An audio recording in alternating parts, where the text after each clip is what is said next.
we're going to record and get started. Listen, folks, it's a delight, an absolute delight, and an honor to have this time with you. And I'm looking forward to delving into your business and to seeing where we can perhaps angle things a little bit different and find opportunities both in yourself and within your marketplace, to be able to bring your magic, your skill set, and what you do to the world, because you are all passionate about helping your clients to have an impact, to change their lives, and to help them achieve what they really want to achieve. So we're going to focus in very much on that.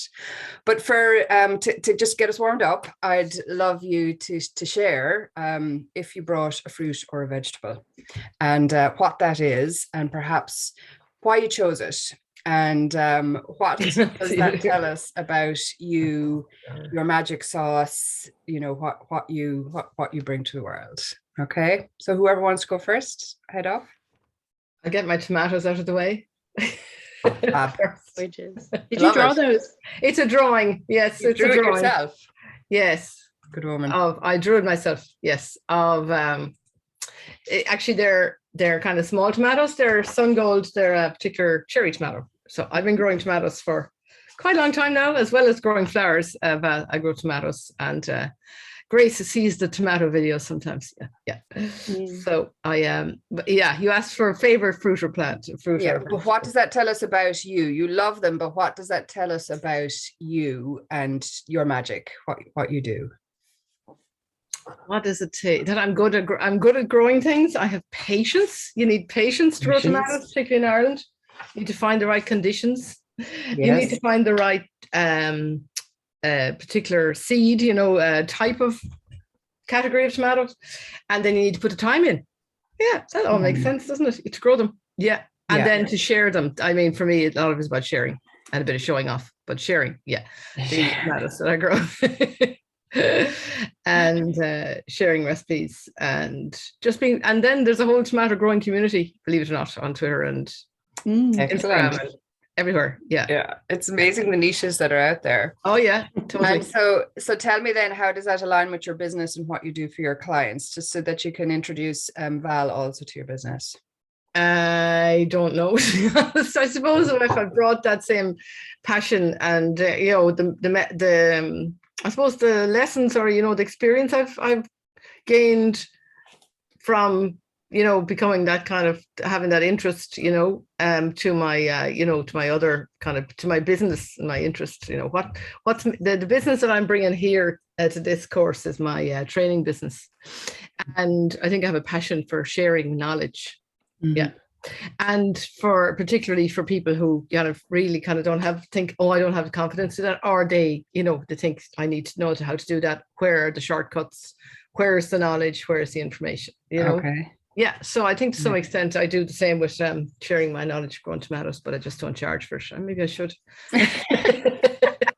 Maybe she'll have a whole new business out of this. I mean, there's a whole YouTube channel, and there probably is actually. Yeah. Well, I think definitely there's some interesting analogies there when you're talking about finding the right conditions and the type of seed and the time, and you've put in so much of that time, and you're helping your clients to fast track, but it's so important that their communication and telling their story is intertwined also. Fabulous. So maybe Grace, we'll go to you next.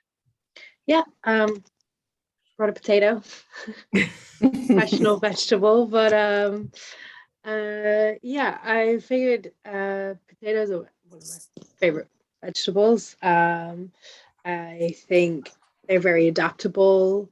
I think they fit in a lot of settings, even if you don't consider it to be like the main component of a meal or whatever. It's still an essential part of the team, I would say. And it's one of those that's kind of like silently exciting. You don't necessarily look forward to a potato, but when someone gives you a good plate of chips or mashed potato, it really hits the spot. So I would say that, yeah, I have a strong affinity for potatoes. I think also for me, being Irish in another country, there's a lot of potato jokes. Yeah. Also, I think also I look a bit like a potato right now. That's my friend. So yeah, I think for the most part, I would say that.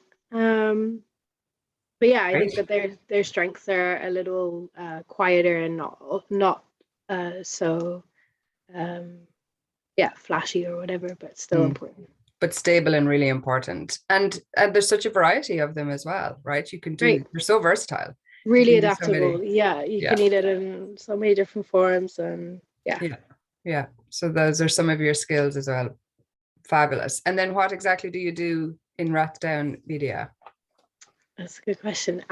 So I started off to kind of tailoring the client management system and looking at a lot of the systems that we have in place. And throughout the course of the last year, I've been involved a lot more in more of the administration side and a bit of marketing for some of the clients. And so, yeah, the main goal going forward is kind of combining all those, but really focusing on sales and marketing and getting the trainings, ready to go. Great, fab. And then Aileen, just real quick, tell Val about your courses. Yeah, I have several courses. My most popular and first one is called Mobile Video Storytelling, which teaches you how to make really good quality videos on your phone, any phone, without any extra equipment, easily in step-by-step lessons.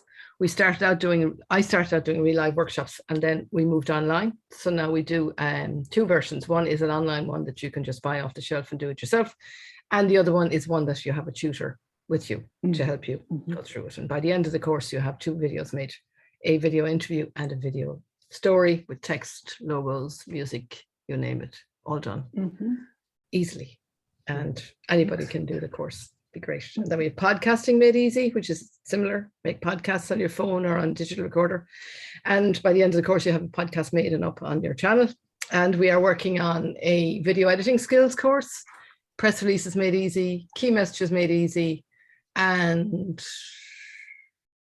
yes, effective online presentation skills, which basically is partly around Zoom calls, but also presenting your report, presenting your story. Yeah, either online or in person. Excellent. That's exciting. Cool. So Val, you tell us now a little bit about your vegetable and why you chose my it. vegetable. Now, my vegetable is not exactly a vegetable because I didn't have the little thing, but I'm going to turn my camera around. My room's still under my construction. And over in that corner there, can you see I've got a little olive tree? Oh, wow. Over by the window. And she's sprouting beautiful new leaves. I bought her in a very neglected state and she's doing brilliantly. And so, although you can't see the little olive, she's the symbol of the little olives that hopefully in time she will bear. So I suppose an olive tree is something about my origins being in a warmer climate. As you've probably noticed, my accent is not Irish. Strange that you would have noticed that. Although this is where is home for me. My heart is very much at home here. But you know, that which you were rooted in originally somehow stays with you as well. And also an olive tree, I love that olives bring a richness and intensity, a particular flavor to food. They're very distinctive in what they are. And also that the olive tree is something that goes back literally thousands of years. And the key part of my work, I have sort of two branches, pardon the pun, to my work. The one is I'm passionate about parenting and creating environments for children to thrive, and that roots and grounds everything that I do. Another pun I'm just noticing. And also I am a trained and accredited coach, which obviously part of that is in my parenting work, flows over very easily. And I'm also trained in facilitating reflective practice for professionals.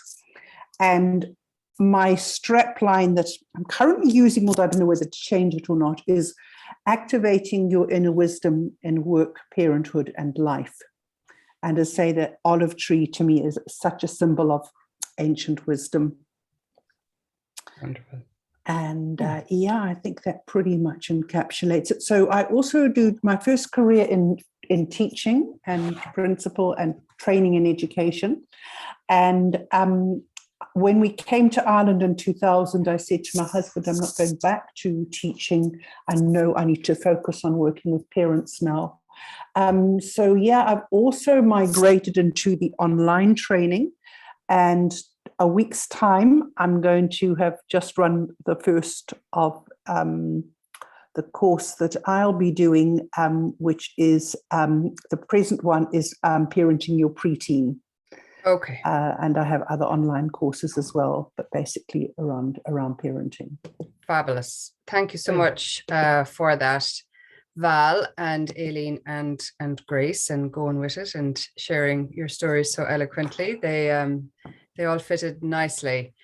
And you know, we've been planting a lot of seeds the last 2 years, right? And there's been a lot of turmoil, and there's a new turmoil that has turned up as of last week. But with every adversity carries with it the seed of an equal or greater benefit. And we're going to, you know, look at that and where are the opportunities. And I congratulate both of you for how you have changed your business and you're looking at it, you know, through a different angle.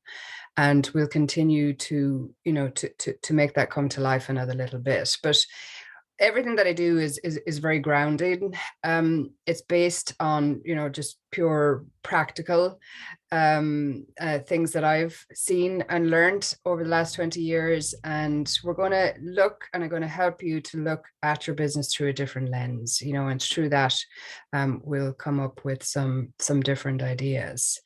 But the big C, like, what is the big C? Well, for me, I used to talk about the big C as in conversion. But in the last 2 years for me, it's been so much about change. And you know, the amount of change that has been thrown and kind of forced on people, but it's this opportunity to embrace this, and perhaps we wouldn't have transformed or changed our business or our attitude as much if we hadn't gone through what we've gone through in the last 2 years. But what I'd love to know is, what do you want to get from doing this course, right? If we can just put it out there and make sure that that we're in line with what you really want to get. Okay.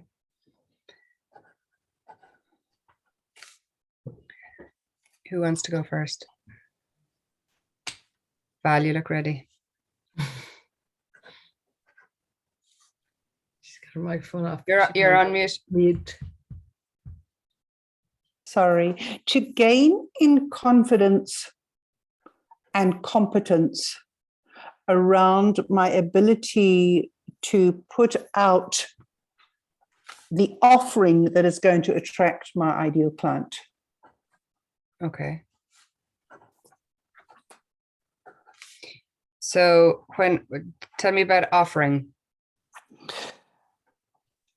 So as I said, it's twofold. It's the whole parenting side, which is both doing parent coaching, one-to-one or group. I'd like to get into group coaching as well, which I haven't done yet, but I think would make sense to move in that direction. As well as, while I've developed online courses, and originally I'll attract people in onto a course with the people who already know me and want to do the course.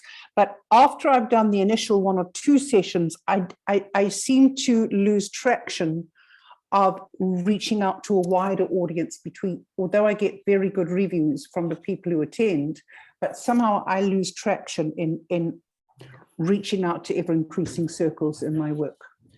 And with my supervision work, i.e. reflective practice facilitation, I've been accredited and achieved my diploma just in the last 2 years over this period, been working towards that and now achieved all of that.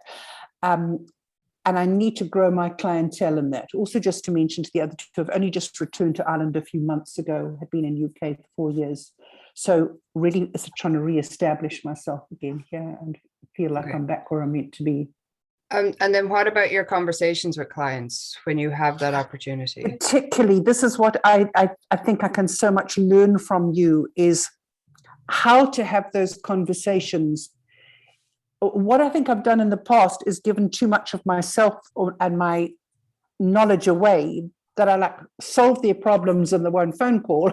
And then it's, oh, thank you, Val, that was lovely. So appreciated that. Bye-bye.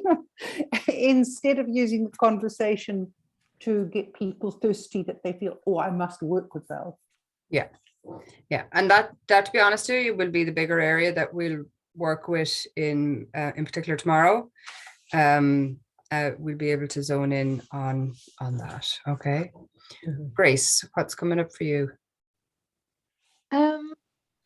Well, yeah, I do think I'm in a bit of an interesting position, because obviously it's not. I'm a baby. I am new to sales. I'm new to the world of corporate professionalism, and so I think for me, mostly I'm excited to just learn and take in a lot of the information. Okay. You're gonna be like a sponge. Yes, hopefully. And I think also it would be very, it would be great for me and Aileen to do this together and then help figure out the process of how we work going forward. And yeah, I do think that, yeah, sales is not something that I have experience in, particularly, even though I may have picked up things throughout the years. And so it's all quite new to me. So I do think I don't have something as specific. Okay, brilliant. Brilliant. And if I have my head down, folks, it's because I'm taking notes, okay? Forget you have to explain these things online, right? True. Okay, Aileen. I want out of this course to have a plan to attract 5 clients worth 20,000 euros each. Okay. So I can take 3 months off in the summer and not worry about money. No, we you know, Grace knows this. I have built a house. It's called the Ratdown Media Institute. I haven't furnished it. We're furnishing it at the minute.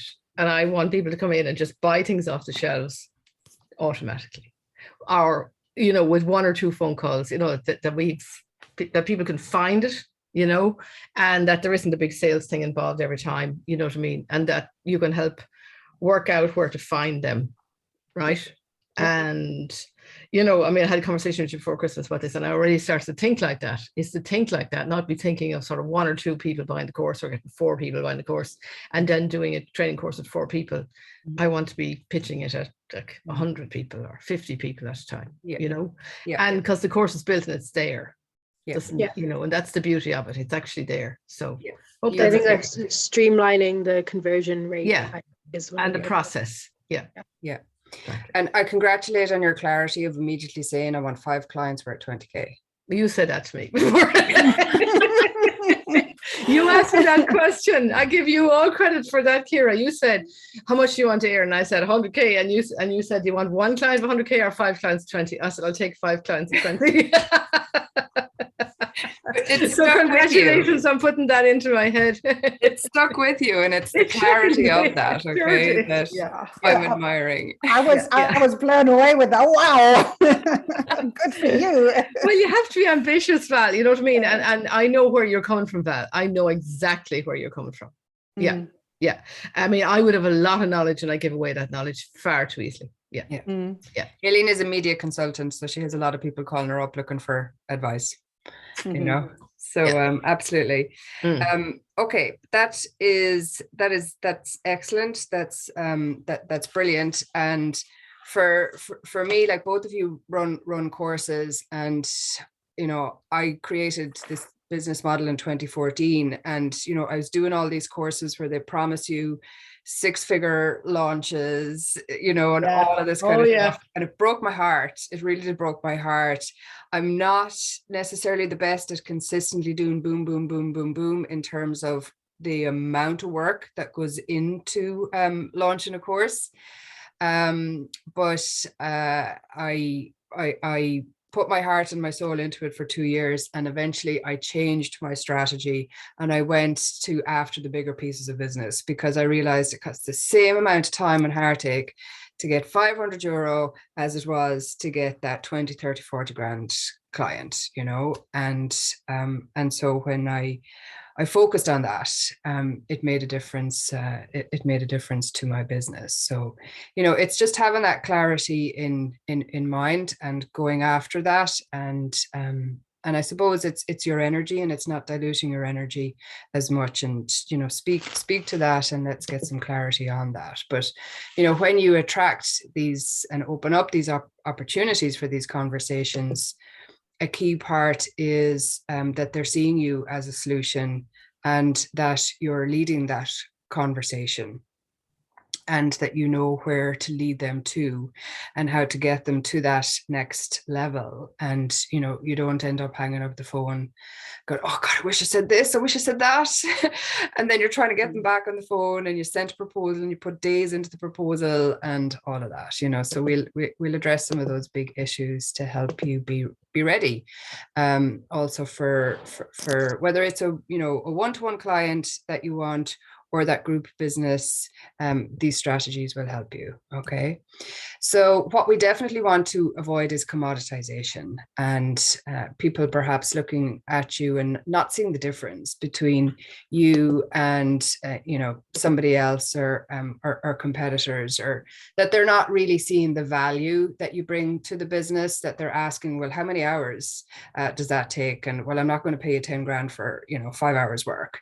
You know, this type of thing. It's about figuring out the value to them and the bigger impact that it has with them. We want to try and avoid that commoditization, because it's less profitable business, and we want to, you know, to ensure that you're being paid according to the value that you bring to the table. Okay. And creativity is a big part of it, and I think it's fabulous what I've seen happen in the last 2 years in terms of people really changing how they're doing things in order to stand out and in order to attract more of those ideal clients. And this is a barista coffee shop owner in New Zealand, and, you know, he created a 2-meter long train track to deliver his coffee on, and he had people around the block queuing up because, you know, they just loved this. And you know, it was definitely something that was very media savvy and got people talking, right? So folks, what do you see here? A dog. Dog. A dog with 2 legs and no ears. Yeah. Cow. Yeah. What else are you seeing? I'm seeing a cow. Cow. Yeah. Val has cows in her garden, I'd say. Well, in the field, Yeah. not quite at the moment, but normally in the field just in front of me. And then Cat too, I guess. A cat. Yep. cat. People see different things. Dog, cat, cow, man in a bathtub. Nice Oh, one. yeah. I haven't seen that now. Or people have seen a guy trying to get over a wall, or somebody coming from behind a TV. Yeah.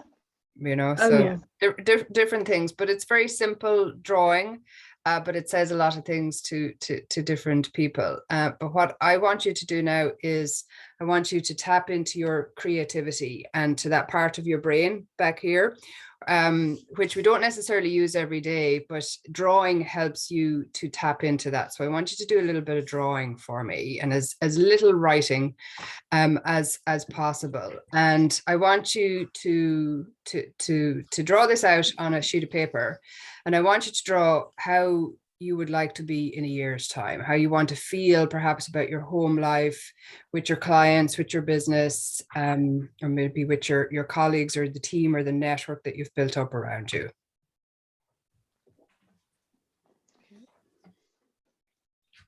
A year's time, is it? Maybe it's 6 months, but Yeah.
I want you to hang this up in your office as well.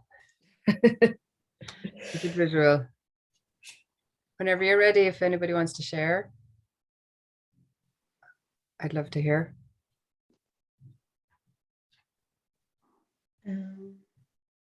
Maybe in a sec. Sure.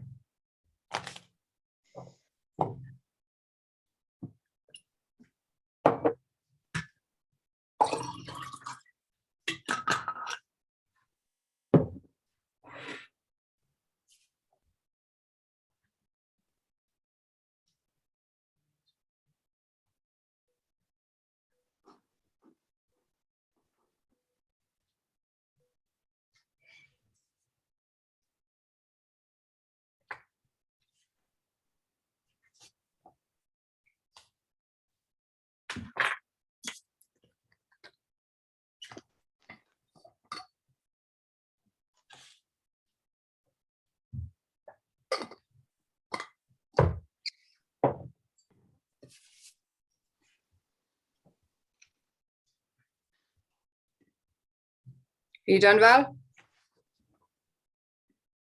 Yeah, who's ever's ready? Aileen, are you ready there?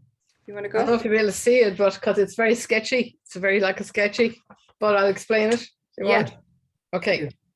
So you're probably very hard to see because actually it's on the back of headed paper. So it's only really sketched out of the biro, but Yeah. the top go on. one is me with the clients. Okay. Right. So that's a big picture of me there Big, heading yeah. through. Can you see it? And they're up here and here. Yeah, that's the website with an ad. It's called Add to Cart and Buy Now. I was talking to Grace about this morning. I'm on a website that just has with the clients buy now. Like that's what that is. Okay. The middle one is me sitting at my allotment with my polytunnel. Did I mention I had an allotment to the polytunnel where I grow some of my tomatoes? Yeah. Okay. And the sun is shining. I'm sitting drinking tea. Okay. Now my friend Linda should be there as well, really, but that's me. You know, it's kind of home. You know what I mean? I could equally be at home in the garden, drinking tea, looking at the garden. Okay. And then the bottom one is the actual website with all those little squares, all those 6 squares. They're the 6 courses. Okay. And that's, you know, basically the building. That's the work, you know, building the 6 course. The 6 courses are up there and for sale. So each one should have an add to cart or buy now on it as well, you know. So that's the visualization. I hope that makes sense, does it? Wonderful. Yeah, absolutely. Put that up on your wall now.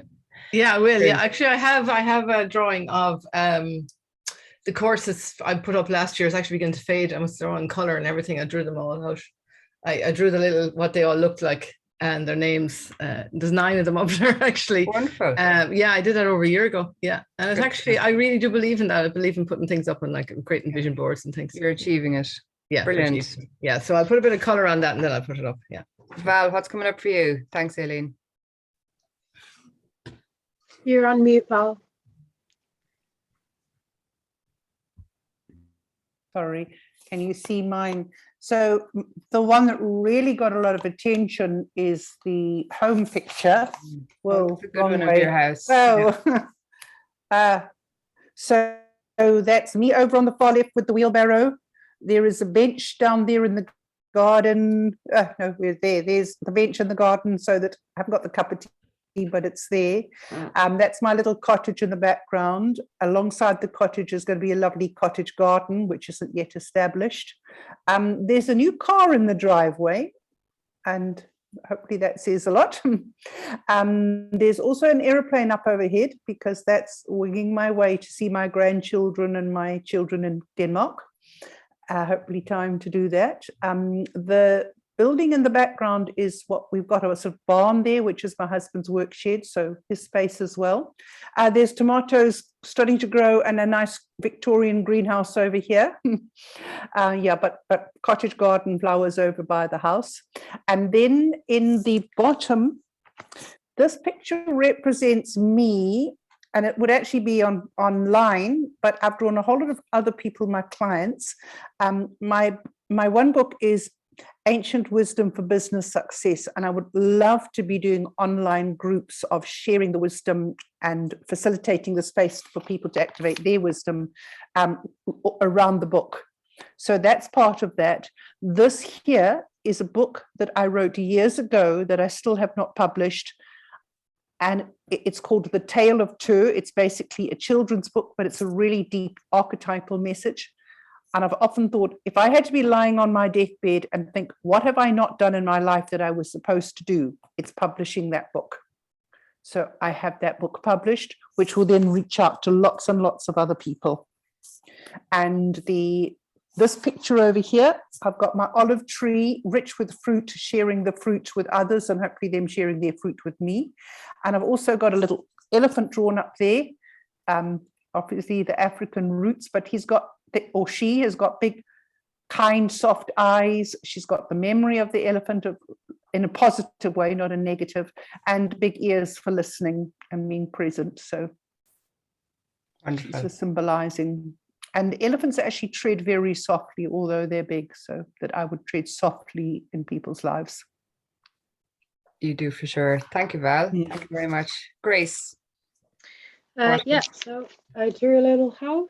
Oh, lovely. And I've divided it into 4 sections because I'd like to have a bit of balance between these. But as you can see, these 2 are a bit bigger. So this is my work. And actually, I think I might be moving house this year. So it's my dream to have a proper desk set up. We're all kind of on top of each other at the minute. So that's important for me. But also everything's laid out. We've got our pipeline on the wall. We've got our sales. And then over here, this is more meant to represent like my skills and, being able to talk to people at the minute, still remote. So, kind of working on building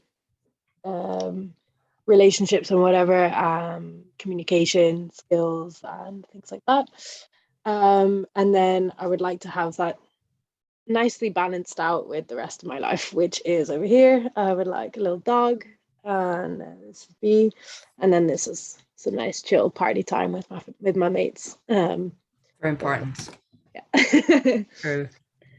Excellent. Lovely. Thank you so much for that. But I ask you to do that to tap into that part of the brain for the rest of our work together. But also it's important to have that visual and to remind yourself of this, like, why is this important? If you find yourself that maybe you're gone off track, because that happens, right? We lose focus. There's loads of distractions in life, and it's what is that, and decide right now, perhaps, what am I going to do when I notice myself going off track? What's going to bring me back? Okay, because it inevitably will happen. Okay. So, speaking of that, there's a lot of people and they're complaining right now and they're finding a hard time. And sometimes we're really telling ourselves a negative story around sales. And this kind of came to me in the middle of the night. And it's this idea of control versus not being able to control something. Okay. And what is it in the sales process that we can control? Well, how you conduct yourself, the activities, the actions that you do, you very much have control of that, right? And that we're going to look at that through the eyes of Steps to Win and over the next few weeks, right? But what can't we control, right? What we do not have control of, yes, very much is the marketplace. And another area that we don't have control of is your clients, right? We might be able to influence them to a certain degree, but do we have control over them, their lives? We don't necessarily. But another big area that we do have control of is yourself, your reaction to something, how you decide to deal with something, and that is a very big part of the sales process. Okay, and so when we look at that, there's pretty much 50% that we do have control of, right? Because we have control of your activities, the process that you are putting in place. You have control over you and how you decide to deal with something, how much time you decide to give to something. Okay. And so it's to focus in on that, always focus in what we have control of here, because we can get overwhelmed with what we don't have control of. And if we focus in on this, it's going to help us to go further. Okay.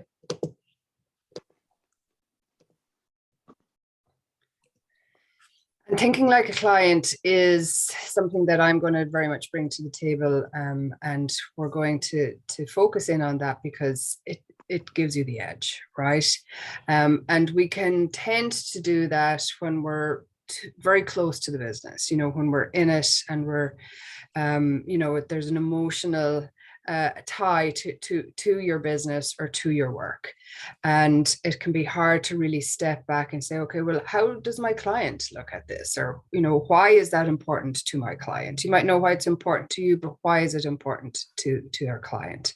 And sometimes when we really just want to sell, there's an anxiousness there that the clients can pick up on. And we really want to be in a position where we're feeling more in control and where there's more of a flow and where it feels more natural. And the clients then, will have a different reaction. And we're going to work on those skills. But a very important area that we're going to spend a lot of time at is, what are the problems that your clients have and they don't want?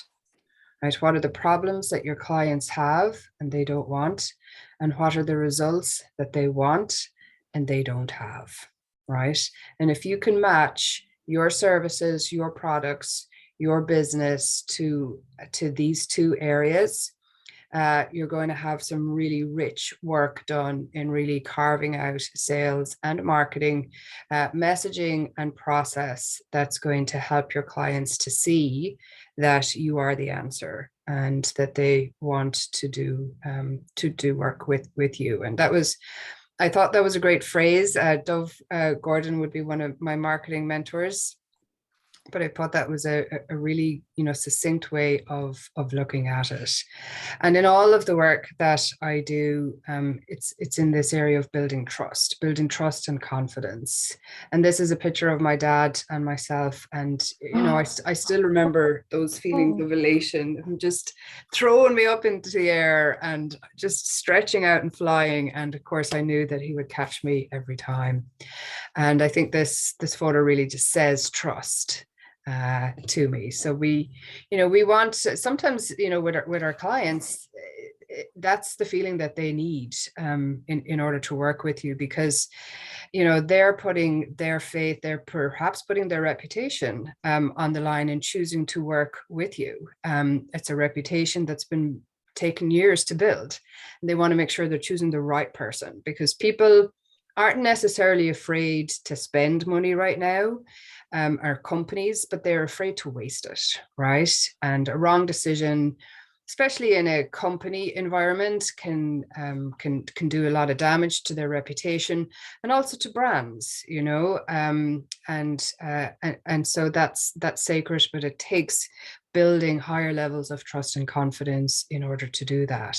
And even in, the digital world, and where so many sales are being done through digital means, people still want to do business with people that they know, like, and trust, right? Whether it's that they have a conversation with you or maybe they don't, but that those feelings, even on a website, of trust and confidence need to be built. And trust builds community.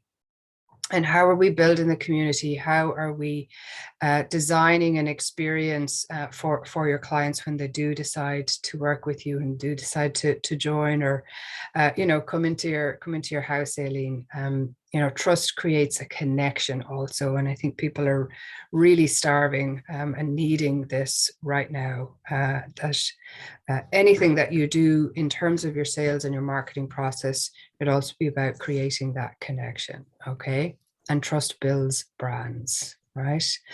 So, in order to guide you through this, I've created the Steps to Win process, and it took me 3 years to figure this out, to simplify it. It was all kind of muddled up in my head for a while, and in writing a book, it gave me clarity. Once I got it out of my head and put it down, and I saw that I had a process and a methodology through which the clients really need to go through these steps in order to have the confidence to want to work with you. So today we're looking at standing out and sounding different and thinking different in order to do that. Tomorrow we look at the killer questions and strategic conversations, and how are you carving out those, and most importantly, how are you leading the client, that the client isn't immediately saying, yeah, well, how much is that? And then you're feeling, oh, and you have to get into price and quoting, and it's budget talk, and it's too early for that, but sometimes they jump straight to that. So it's to have that confidence to be able to lead that that conversation. And then an important follow-up and part of that, depending on your client, is perhaps writing that proposal and sending them the information that they need. Ideally, the summary of your conversation that's going to help them to step up and want to work with you. And then building that healthy sales funnel. It's a separate course that I do, but it's an important part of it, and you can get started on it here definitely in getting clarity on who is your ideal client. Who are those 5 clients that you want? Maybe you need a target list of 20 clients first to methodologically, I can't say that word today, to work that list, to have that as a visual, clarity on that, and what work am I doing today in order to try and get a conversation or to make a connection with that type of client. And then, how do they experience you from their phone or from their tablet, their laptop, or if it is, in person. Before they buy, is there a wow moment when they can come in and experience in some shape or form what it is that you are selling? And is that a wow? And do they really feel that connection? Is that trust and that confidence built even at that step of their buying journey? And then, looking at tools. What are your sales tools? What are you using to attract them? Because this is a tool that they use every day to help them to make a decision. And are your tools then designed with, again, these emotions of trust and confidence, that they feel that connection, that they feel, they just get me. This is it, they are the solution. And so that these emotions and connections are built the whole way through through your sales process, but very importantly, this is also their buying journey. So we want to really align your sales process to the way that they're thinking and they're buying. And then the last part is ideally for, when you have some clients, how do you get more of the great clients? Are they turning into advocates? Do you have a referral process or system in place? Because a lot of your clients you get through word of mouth, and that can be by accident a lot of the time. So can you design a word of mouth experience so that you are regularly getting referrals and they're an important part of your new business opportunities? Okay, so if anybody wants to take a little bathroom break right now or grab a cup of tea or water, let me know. We can take 5 minutes if that's comfortable for you. Maybe we'll definitely do that. Okay, you can just get up, stretch, take 5 minutes, and then we'll come back and we'll get into the meat of the work. Okay, is that good? Yeah. Mm-hmm. So it's 15:22 now in Ireland, so we'll come back at 27 minutes past 3. Okay, good. Thank you.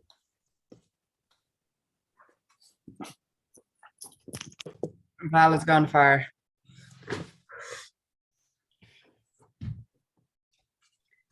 So Grace, even though you're in Utrecht, it does look like you have a garden there. Are you city centre?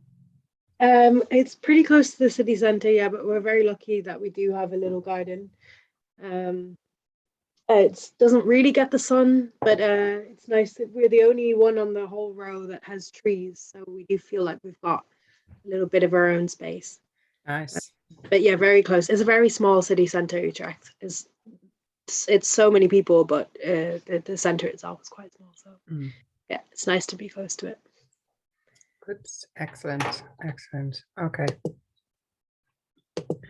Well, I'm gonna plow on. Val will join us when she's ready. So let's look at how do we stand out and how do we sound different. And Eileen, I know you're familiar with this analogy from one of my other ones, but let's imagine for a minute that you have been invited to dinner to your boss's house or previous boss, right?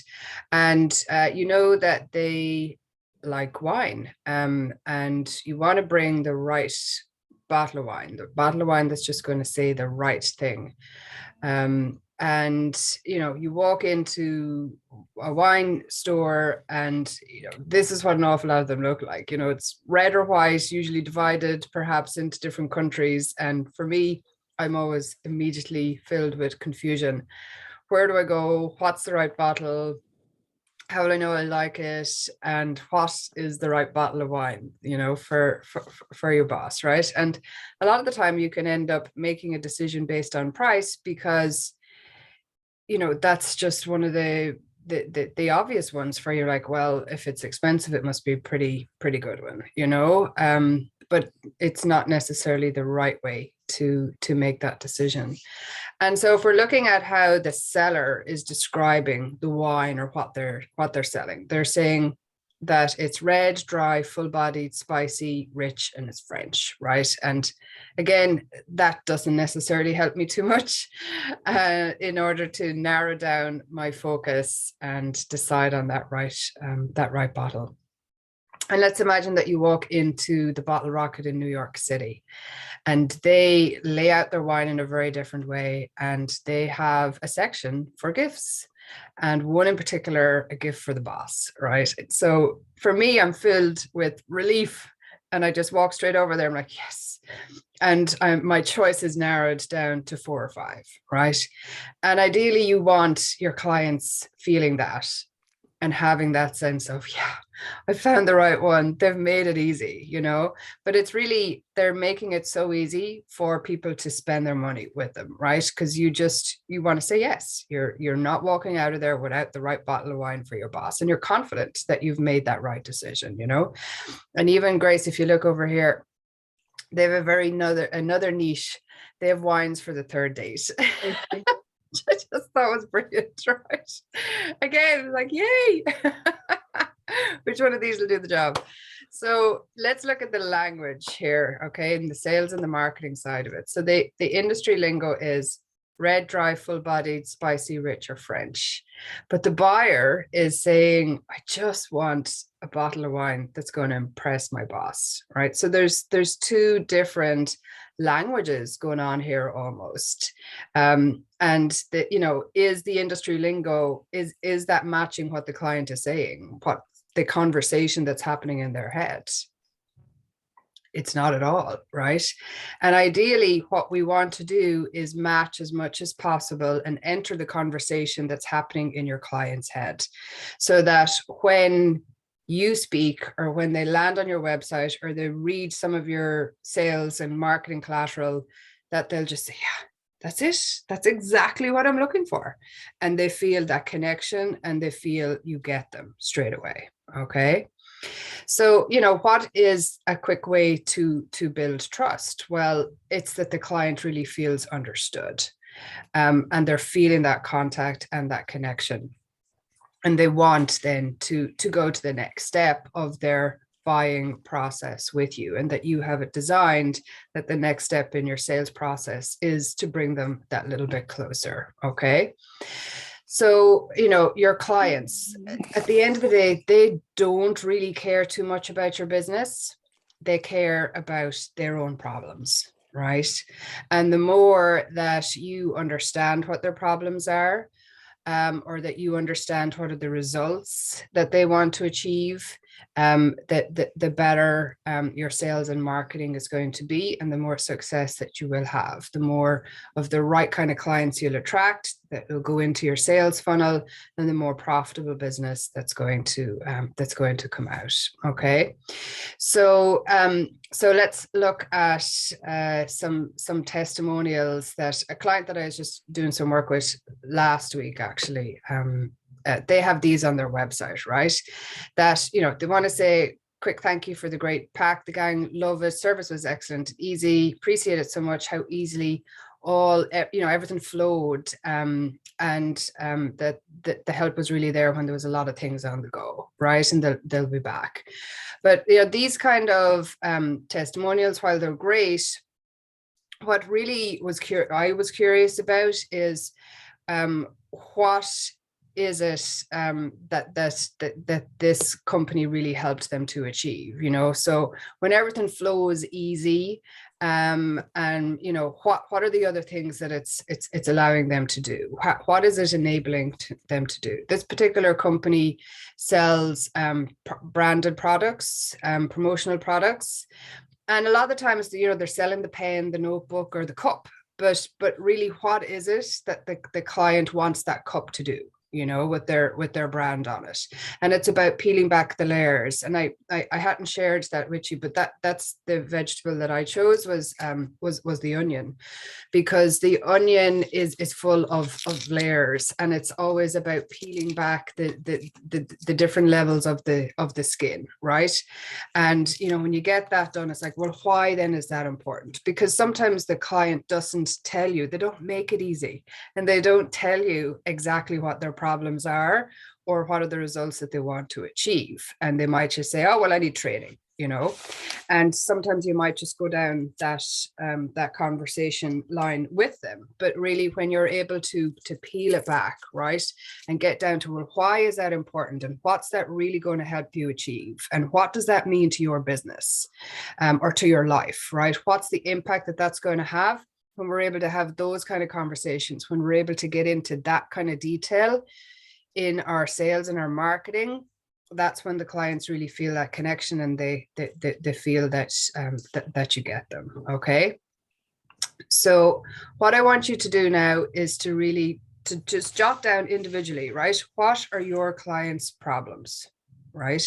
One's obviously that your services can help them to achieve, but just do a brain dump and see how many you can come up with. Okay, you're focused in on your clients' problems. Okay, and again, try to use their words, not necessarily your words, words that you would hear from them.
Now, Val, maybe for this exercise, choose one type of client, whether it's parent or I've done that. Yeah. Thanks.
So Aileen, do you want to share a few there? Okay. Well, on the video side, one of the big ones comes up with clients say, oh, we're spending loads of money on videos that go out of date really quickly. So they're bringing in a video company to make videos for them, and they're not using them. So they want to save money, do them themselves. And then they want to make good videos. They're making rubbishy videos. They're making poor videos. Confidence is another one. How do you teach confidence to your staff so that when they make videos, that they know how to do it right? Yeah. Time is a big one. People don't want to spend a huge amount of time making videos. So we would emphasize that this is a course that you can do in a day. You know what I mean? Yeah. And we have it narrowed down to the formula, we call it a 4-shot formula. You only need 4 shots to make a good video. Then they ask about equipment. They don't know where to start. Where do you start? And so they need advice. So that's part of what we sell is here's the equipment we're using.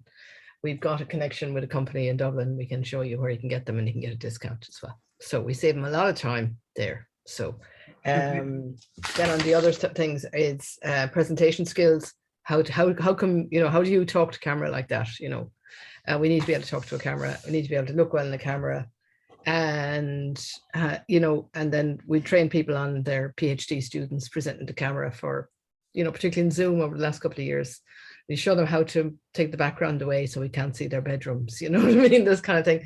And then for people doing media interviews and stuff, how do you prepare so that they don't ask it, that you don't walk out saying, well, they never asked me that question, or they asked me a question I didn't want them to ask me that question, or they asked me my political views, you know what I mean? And I never got to say what I wanted to say. Yeah. So they're the kind of things that that come up. Yeah. Okay. So I think saving time, saving money, and shortcuts and confidence. Yeah.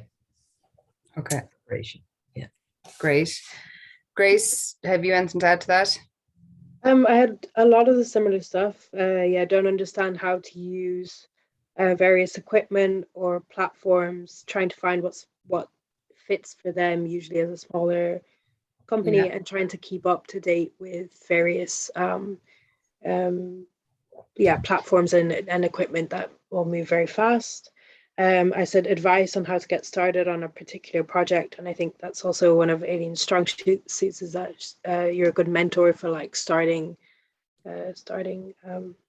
companies, and then trying to keep on top of self-promotion and marketing with a small budget and lack of time. So I do think that also that's quite similar for our own needs and goals is what people come to us for as well.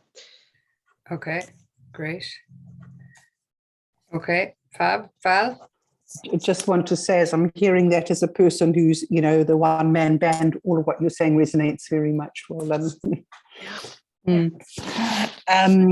So I focused in not on the parents because I feel I know that area fairly well, but with building the new side of my business, which is facilitating professionals, particularly in the caring professionals, giving them a safe place where they can really untangle what's going on for them and their team. So I put, and I don't know that this is necessarily their wording, but this is the best I've got to so far, how to get the team to work together and to communicate, how to help a boss see that unilateral decision-making isn't working, how to pass my supervision accreditation or how to pass my coaching accreditation, how to help my client deal with overwhelm, how to get past my own overwhelm and stress,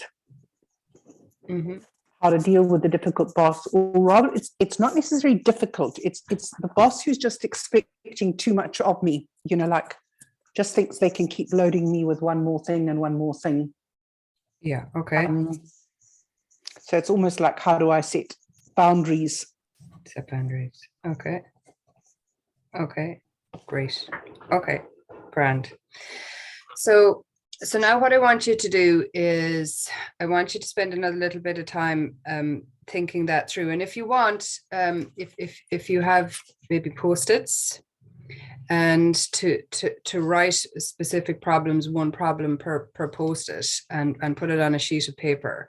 I find that helps because then you can move it around, and I ideally want you to be able to match your solution to it also. But when I'm hearing those, I want you to challenge yourself another little bit. And this is where the onion comes into play, because you're saying presentation skills, you're saying, you know, they want to avoid creating rubbish videos. You're saying you want them to help have confidence, to get the boss to see why unilateral decision making isn't working, how to avoid overwhelm and stress and set boundaries. What I want you to ask yourself is, why is that important? Why is cracking those things important? Okay, so it's peeling back that other layer, because yes, that's what might be immediately that comes to mind, but ultimately, why do they want to fix that? What is that going to enable them to do? Okay, and that's that other layer, and that's where the real emotion generally behind the sale is, okay, because that's the bigger problem that they're not necessarily telling you about. Okay, so I want you to take those issues and ask yourself, why? So what? Why is that important? Okay, and again, you're not thinking like yourself, you're putting on the hat of your client. Why is that important that they don't make rubbish videos? Okay, what's that going to help them avoid doing, or what's that going to help them achieve? To do, okay? What's avoiding overwhelm and stress going to enable them to do, Val? What is getting the team to work better together? What's that going to do? How is that going to, what problem is that fixing?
Is everybody clear on this? Yeah. I think so. The why, you said the so what, yeah, isn't it? Yeah. Building, yeah, okay.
Anybody want to share something when we can talk it out?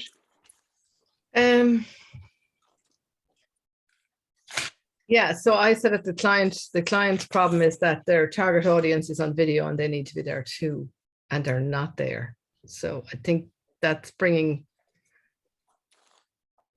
them into a video area. They need to have the video skill, too. Yeah. Another problem is, and this would be particularly related to a client in the universities, that the students look poor on video. They're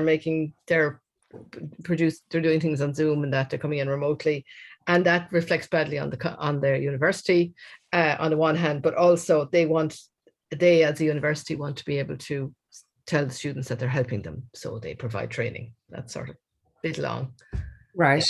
Yeah. Kinda So that's the reputation piece there. reputation. Right? You're right, reputation. Yeah. Exactly. And so that's Yeah. a brand issue. Yeah. And Yeah. that's worth an awful lot to that university, right? Yeah. Because the more professional their students are, the better they're going to do in the world in terms of finding opportunities. And that all just has a cyclical effect for the university, right? That they can say that ex-students got jobs within they're doing these kind of projects and making this impact in the world. So all of that kind of stuff is wrapped in there. So that's very important. And then I mean the students that's a loyalty. They want to really feel that the university are there for them. And it's word of mouth. They're like, oh, we love the university, and they're recommending it, so it kind of all comes back. But tell me, absolutely. So the rubbish videos, let's say for a corporate company, what problem does that create for them? Yeah, they don't look professional. They don't, it damages their brand as well. Yeah. So that's reputation too, I guess, isn't it? Yeah. Yeah. And then what else? What if they're not looking professional? What problem might that cause for them? Well, going to lose business. They're not going to attract new business. Lose business. Yeah. Yeah. Basically lose business. Yeah. And it'll affect staff morale, I think, as well. You know what I mean? A staff morale thing that the staff are under pressure to make videos, but they're making them poorly, and this is coming back, and people saying, "Oh, don't you see those videos? They were terrible," whatever. So there's a circular thing going on there. Yeah, absolutely. So is that a big value to the client? All of a sudden you're going from something that's costing them money to you're a critical part of helping them create sales tools that's going to help them to win, whatever value business. It could be millions, right? So that's a big shift there from trying to do cheaper videos to really what are these professional looking videos going to help them to achieve. Okay. And that's some of the, that's a lot of the emotion, the reasons behind that. Okay. That's really important to them. And it's the same with presentation skills, right? That, what are really slick professional presentation skills? What's that going to enable them to do? Right. And that's a really great question to ask them, to really get into the emotion behind it so that they're seeing the real value there. Okay. And it's moving it away, the conversation away from the cost, right?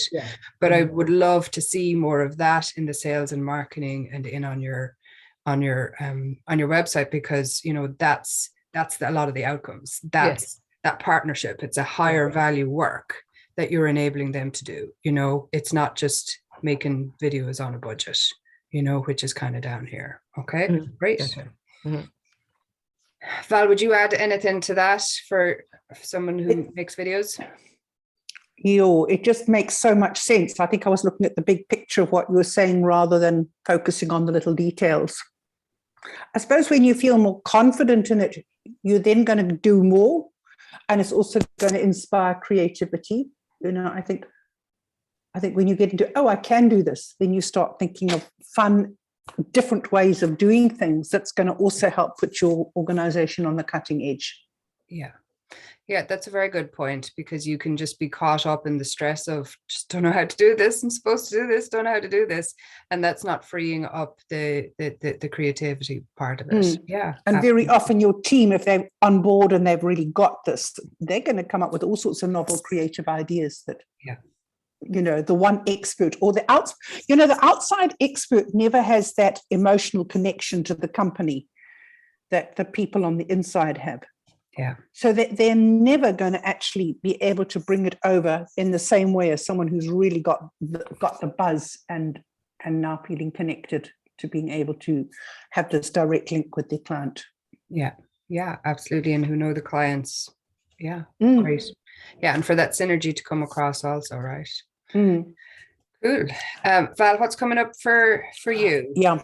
And I suppose also to me, there's also within that, if I can just say that word synergy, there's going to be synergy within your team. If the whole team start thinking, yeah, we can do this, 1 + 1 makes 11 as far as I'm concerned, not 2.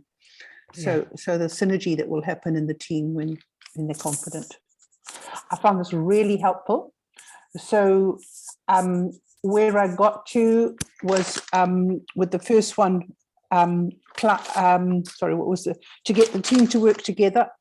I was thinking of a particular client, and I realized it's so that they can significantly impact the development of the organization's work in Greater China. It's literally that big.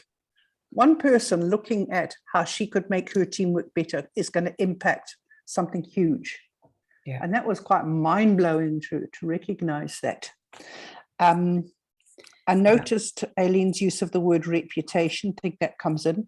The second one, when how to keep a boss from making unilateral decisions, so that because it's making him feel overloaded and burnt out, because then the team feels unmotivated and they're not contributing. So there's a lack of new ideas, and swiping from Aileen again, and that affects the team's morale.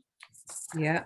The third and the fourth regarding accreditation, I put, if I'm the client speaking, so I can attract my ideal client, so I can be acknowledged within the field, so I can gain in confidence and competence, so I can command a higher fee. And I didn't manage to finish all. The last one was help my client deal with overwhelm.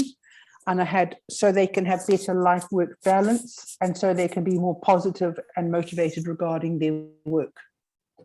So this was a very insightful exercise. Thank you. Good. And that life-work balance, how is that? What are the impacts that that's going to have?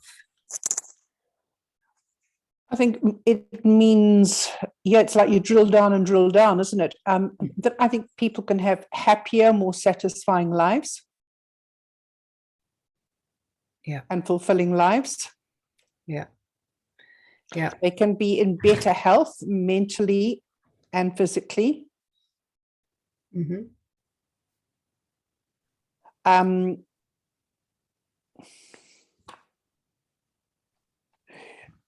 It means they can bring their best selves to work. Yeah.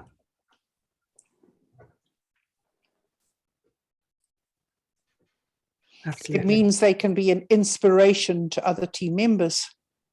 And Val is on a roll. I love it. Yeah, definitely. Wow. Inspiration. Yeah. Okay. So do you see the difference that makes, folks? When you really, you can talk about it in one way, but when you're looking at the layers and asking why and so what and what does that really do? How is that really impacting my client and their lives or their workplace or their team? That you're really elevated to a completely different level, and a lot of those whys, those are a lot more emotional to the clients. They're a bigger thing to fix, right? It's a much more important part of the company strategy, right? You're all of a sudden you're at board level, right? Because those are the conversations that are happening in the board. You may not be talking to somebody on the board, right? You may be having a conversation with somebody else, but you need to elevate yourself to those big strategic conversations that have been had in a company, because you are one of the solutions, and you need to see yourself as that is how important your work is. Okay. And very importantly for you to relay that in each step of the client's journey, and to have and to be able to have those kind of conversations. Okay. The part of the brain that makes a decision doesn't understand price or facts. It understands how you make them feel. And when you're talking about those bigger areas, that's more of the emotion that's behind the sale. Okay. Some of the first, the problems that you were talking about might put you in a commodity situation. You might sound like somebody who else is doing that. Okay. But when you elevate yourself to the bigger reasons, those more emotive reasons, when you started thinking more strategically, that is where a lot of the answers are in terms of your sales and your marketing. Okay, so what are the goals and the results or the objectives that you're really helping a client to achieve? Okay, and it's thinking strategically. It's getting into the world of your client. If it's a big corporate company you're trying to get into, what are the conversations that are happening around the board table? If somebody was to sit down for a cup of tea with a friend, like, what's going on at work?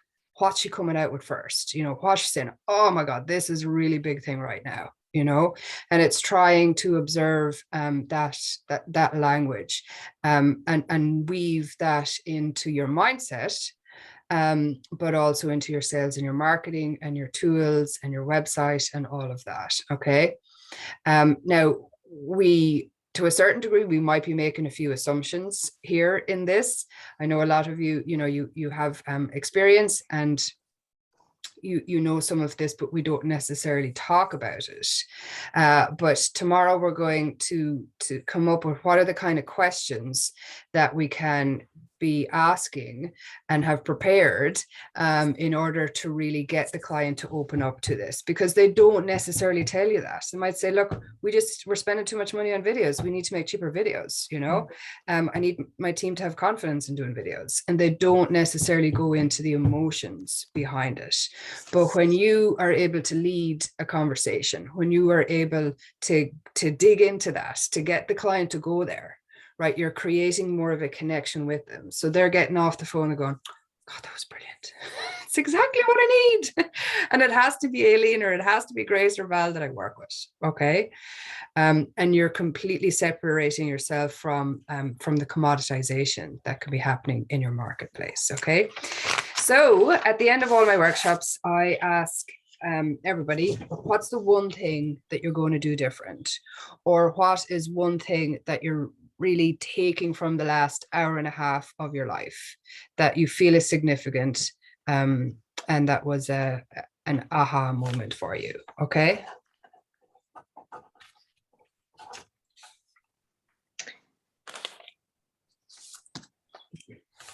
I think it's probably the last bit there, Kira, really. I know it sounds like the last thing you think of is what you think of, but no, actually, I think you've kind of got through there that it is, because you said that. And I mean, I've had the conversation, people say, oh yeah, the team needs to make videos because, they don't know how to do it. And we spend a lot of money on this. And you don't really go further than that and just say, yeah, well, here's our course, because someone has heard about the course already. They know it's good. They're only connecting up with you to actually set it up, right? So there's no real sales involved in that. Yeah. Whereas what you're saying there is, and particularly if I'm reaching out to, clients that haven't worked with before and trying to think in their heads, I think that's what I take away, is trying to think in their heads. Yeah. Okay. Yeah. And I think though there's something like, even when the person's already connected with you, when you do this type of drilling down, they're going to get more buzzed and more excited and more likely to talk to other potential clients. Yeah. Yeah. Yeah. And what I think is also really important is that you might have a company, a client or a contact in the company, and maybe their friend recommended you and they're all excited and they're like, great, it'll be lovely to have, be great to work with Aileen. But a lot of the time they have to go to somebody else to get sign off, or there's a committee, or there's an internal meeting that you won't necessarily be at, right? And they probably have had to have a conversation with somebody else in order to get right off on 20 grand, right? And unfortunately, there isn't always just one decision maker that will decide, yeah, we'll spend that 20 grand, right?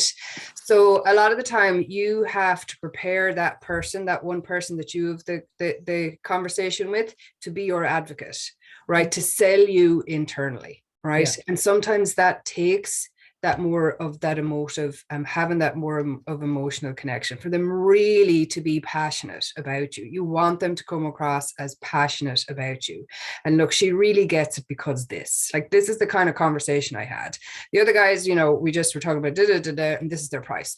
But it's Aileen and Grace that I'm excited about because, right? And you have to prepare them to be your you know, that they're wowed enough that they will put their reputation on the line and say, absolutely, this is who I'm recommending, you know, without a doubt, right? And that can happen, especially in that market that you're going for. You're asking somebody to write stat or to you know, sign off on 20, 30, 40 grand, you know. Val, what's coming up for you? The word drill down, although I don't like that expression, it's about drilling down. I realize, but I've got all the skills around this with my coaching background. I just not using it in this way with marketing. Yeah. So totally on board with what Aileen's saying there. There was a part that I wanted to add to that, but it's eluding me. I'll trust it comes back tomorrow. Yeah. And I can see I need to work this through further, but it's making, you know, I think at first I need to just be writing it down. I need to do the same thing with my parenting side of things as well. But it's really about seeing what's really, really going on. Oh, I know what I was going to share. The whole thing, what you said about the advocate, the person who's your advocate. A number of years ago, a lady doctor did a parenting course with me, and she was absolutely sold on the work. And she said every doctor should be doing this training. And she was going to a big major conference. She said, I'm going to tell them about it. And I was so excited. And she came back and she said, well, I told them, but they just really didn't get it. Yeah. And listening to you now, I can see I could have prepared her better, but I didn't know how to then. Yeah.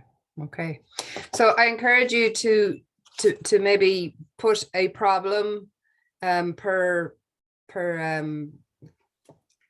little post-it and maybe put it on a wall or put it on a bigger sheet of paper and just play with them another little bit, you know, and just drill down another little bit and say, okay, well, why is that important? Okay, ideally you want to come up with a big list of problems.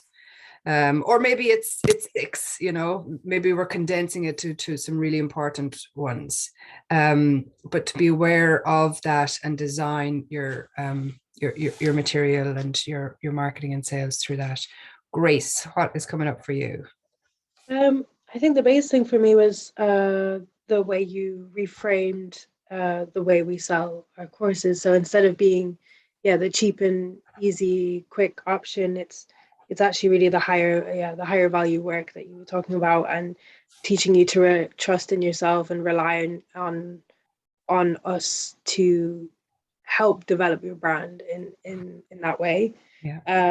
So I think that just that reframing of how we market what it is, because it is also then the quick and easy option, and we really do start you at that ground level basis to develop your skills. And so I thought that but in framing it so that you point them towards where they want to be and not where they are right now, we can help guide them through the process and really where do they want to be at the end of the journey, right? How better off do they want to be after having done some work with you, you know? It's not necessarily how you're going to get them there. It's how better off. So we start with that end goal in mind. Right. Whereas I do think we often deliver with where are you right now, and is this is where we can meet you. But we really want to emphasize this is where we can meet you, and this is where we can take you. Oh, I like that. This is where we can take you. Very good. Yeah, I'm writing that down. Yeah, because sometimes it can be that we're talking about like the features and benefits instead of really the results and the impact, right? Or the purpose of the work. Okay, cool. Listen, thank you so much. I've enjoyed my afternoon with you. Thank you very much. We'll meet again tomorrow at the same time. Okay, I've recorded this. I'll put it in the training website so you can listen back to it at any stage. And tomorrow we're going to look at a conversation frame and how do we lead the conversation, and what are the questions that we can ask the client to take them to where they want to be, for them to see though that you're the person to take them there, because at the end of the sales is about leadership. Okay. Yeah. And we want to make sure that you feel that your mindset is there, and they walk away confidently knowing that too. Okay. Thank you very much, girls. Thank you. Thank Have a you. great Nice rest of the day. evening. See you tomorrow, ladies. See you Bye. tomorrow. Take care.